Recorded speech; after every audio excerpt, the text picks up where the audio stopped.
በምድር እየተንቀሳቀሰ ያለውና ዲያብሎስ በደንብ አድርጎ ሰልጥኖ በቃ እየገዛን እየመራን ያለው እያዘዘንም ያለው ዲያብሎስ እንደሆነ አሁን ከምነግራችሁ ነገር ትረዳላችሁ ብዬ ገምታለሁና ከልጅነቴ ልጀምር ለመመር በጣም አመሰግናለሁ። እሺ ጀምሪታችን።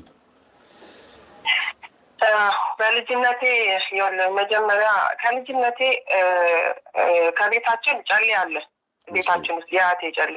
እሺ የአያቴ ጨሌ አለ። አያቴ በልጅነታችን የምታረጋለች መሰለህ ንፍሮ ምናምን ነገር እንደዚህ ተቀቅልና ከቤታችን ፊት ለፊት የሆነ ቁልቋል አለና ወደዛ በትናችሁ ፊታችሁ ሳታዞሩ ተመልሳችሁ ትለን ነበር ማለት ነው። እሺ ያንን እናደርግ ነበርና ከዛ ግን ህፃን የ3 ዓመት ልጅ ምናምን ያለው እንደዚህ በቡዳ ተበልቼ እሞትና ከዛ አጎቴም በቃ እነዚህ ሱባኤ የሚገባ የሚጾም የሚጸልይ በጣም መልካም አጎት ነበረኝና እሱ ቅዱስ ገብርኤል እቺ ልጅ ከመለስክልኝ በየወሩ ሻማ እንድታበራልህ አደርጋለሁ ብሎ ለቅዱስ ገብርኤል ሲሰጠኝ ከሞት ዳንኩኝ። በስመ አብ። እና ሞተሽ ተነስተሽ ነው? አዎ በቃ ከሞትኩ በኋላ ነው ቅዱስ ገብርኤል አለ። ከዛ እኔ ሻማ በየወሩ ሲገዛልኝ ለምንድን ነው የምትገዛልኝ ብዬ ስለው እኔ ለቅዱስ ገብርኤል ሰጥቼሽ ነው፣ ቅዱስ ገብርኤል ነው ከሞት የሚመለሰኝ ማለት ነው። ከሞትኩ በኋላ በቡዳ አካባቢያችን ያሉ ሰዎች ነበሩና እንደውም ከአቅም በላይ ሲሆንባቸው የሴትዮዋንም ጡት ጥቢ ብለው ሁሉ የሴትዮዋን ጡት ሁሉ እንድጠባ ሁሉ አድርገዋል። በጣም በልጅነት የታመመ ከነገርሽኝ ያልነገርሽኝ አለ ማለት ነው። እኔን አልሰማሁም ነበር። በጣም ይገርማል። እሺ አሁን ከዋናውን የጀመርሽው ማለት ነው? ከልጅነቴ ከዋናው ልጀምርልህ ብዬ ነው። እንዴት አመጣጡ እንዴት እንደመጣ ማለት ነው። እና ከዛ አያቴ ደግሞ በጣም ልነግርህ ከምችለው በላይ በጣም መልካም ሰው ናት። እንዴት ነው ጎረቤትም ሆነ ማንም በአካባቢያችን ያለ ሰው ተርቦ ማየት የማትፈልግ ሰው ተጣልቶ ማየት የማትፈልግ የጎረቤት ልጅ ካስቸገረ አብልታ የምትገርፍ የኔነት ያለባት አያት ነበረችኝ። በጣም መልካም አያት ነበረችኝ እና የሆነ መስጠትን እንደዚህ ጎረቤት ፊት እንኳን ጠቆር ሲል ሄዳ መሶብ ሁሉ ከፍታ ምናምን የምታይ አያት ነበረችኝ። አይደለም ሰው ውሻም ከብትም እንደዚህ አይራብም እኛ አካባቢ ማለት ነው። እና እንደዛ ነው። በጣም በደግነት ነው ያደኩት እና ከዚያ በኋላ እንደዛ እየሆንኩኝ አድጌ እድሜ ወደ 7 ዓመት ሲሆን አያቴ የእህት ልጅ የት ያስገባኛል? ኮምፓሽን ጴንጤዎች ጋር። ኦኬ እነዚህ ኮምፓሽን ጴንጤዎች ጋር ያስገባኝና እዛ መማር ጀምራለሁ። ስለ ቤተክርስቲያን አላውቅም። አባታችንንም የለመድኩት የት ነው? እዛው ኮምፓሽን ጴንጤዎች ጋር ማለት ነው። ስለመቤታችን አላውቅም። ቤተክርስቲያን ሄጄ አላውቅም። እና እዛ ልክ ስገባ አጎቴ እንደዛ ተስሎ እንትን ያለው ይናደድና ምን ያደርጋል? ሻማውን ያቆማል ማለት ነው። ሻማውን በየወሩ የሚገዛልኝ ሻማ አቆመ። እዛ እነሱ ጋር ሄደሽ ብሎ ማለት ነው። በጣም ይጠየፋቸዋል። አያቴም ጨሌ ስታደርግ ይሄ ጨሌሽ እያለ እየጠጣ ሁሉ ይገባል። አይፈልግም በፍጹም። ከአያቴ ጋር ይጣላል አጎቴ። እሺ ከዛ ጴንጤዎች ጋር ኮምፓሽን ገባው። ትምህርት ቤት አስገቡን፣ ይረዳሉ፣ ጤፍ ይሰጣሉ ምናምን ነገር እና እዛ በልጅነቴ ከቤት በትንሽ በጽዳት ምናምን ነገር ስለነበረ እነዚህ ከውጭ የሚረዱ ሰዎች ሲመጡ መዝሙር አሰለጠኑን እና ፊት ለፊት እነዚህ አንከባከብናቸው ሰዎች የሚል ትንሽ ፊት ሞላ ያለች ነገር ነበርኩኝና ትንሽ እና ከዛ ፊት ለፊት አድርገው መዝሙር እንትን አሉ። ያችን ውርንጭላ የሚል መዝሙር የዛሬ ስንት ዓመት አረሳሁትም ሁሉ መዝሙር። የትኛው የጴንጤዎቹን ነው መዝሙር? የጴንጤዎች እዛ ለፈረንጆቹ የሚቀርብ ያችን ውርንጭላ ፍቱልኝ እፈልጋታለሁ ተቀምጬባት ኢየሩሳሌም እገባለሁ ምናምን የሚል መዝሙር። እሱን መዝሙር ምናምን ሁሉ እናቀርብ ነበረ። ከዛ በኋላ እዛ እየተማርኩኝ እያለ በሚገርም ሁኔታ በቃ በሽተኛ ፊቴ ላይ በሽተኛ ሆንኩ። ፊቴ ላይ ጭርት ምናምን የሚባል ነገር አለ አይደል? እሱ በቃ ፊቴ ላይ ምንም ሊጠፋ አልቻለም። ከዛ ግን እዛ ትምህርት ቤት ገና 2ኛ ክፍል ሆኜ ትምህርት ቤትም ደገምኩኝ።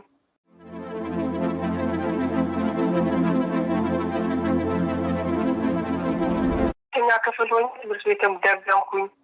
ከዛ ምን ማድረግ ጀመረ መንፈሱ ሰለ አጎቴ ስጋ ቤት ነበረውና ስጋ ቤት እነዚህ ጫማ ምናምን ነገር ከሰው ሰርቆ ነው ለካ ሰውዬው ጫማ ሲያዞር ይሄ ለሷ ይሆናል ብሎ ጫማውን ይገዛልኝና እኔ ትምህርት ቤት ደግሞ ያንን ጫማ ወልብዬ ምናምን ነገር ሲሄድ ለካፌ የተሰረቀ ጫማ ነው።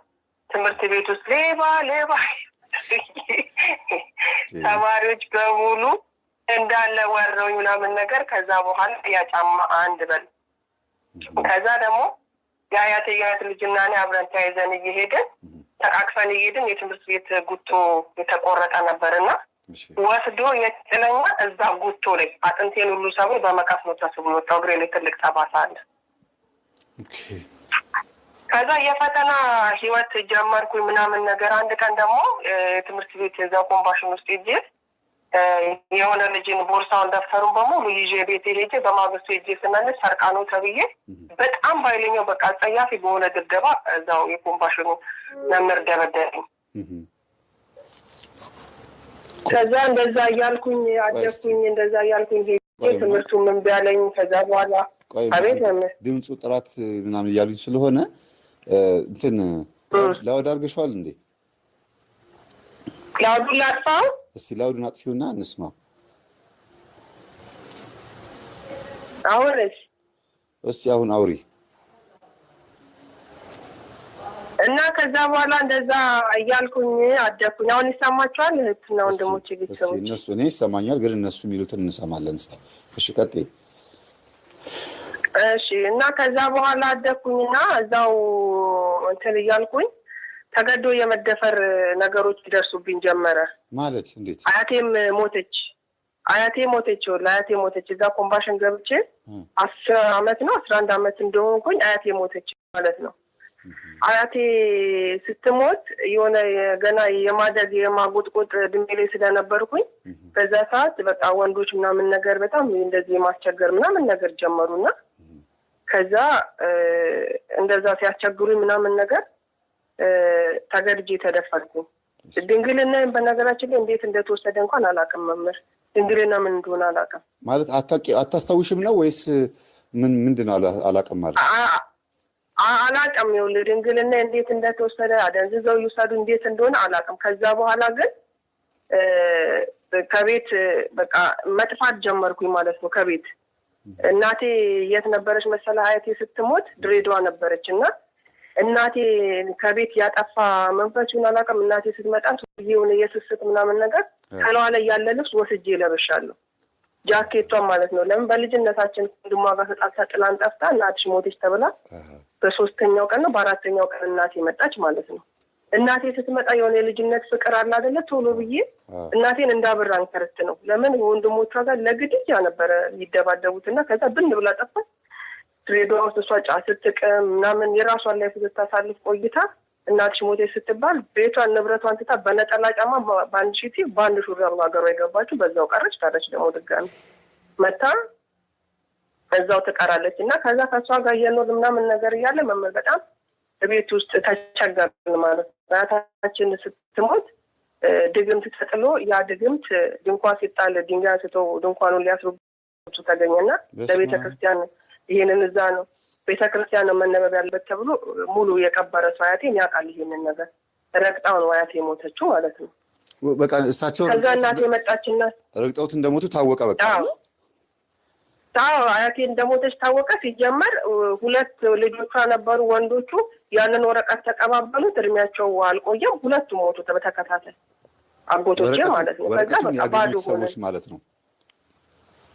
ወረቀቱን ያገኙት አንድ ትልቅ ሰውዬ ናቸው፣ አሁንም አሉ። እሱን አግኝተው ይሄ ነው ከዚህ ስር ተገኘ ተብሎ ሲል አጎቶቼ እስቲ አምጣው ምናምን ነገር ብሎ ተቀባበሉት።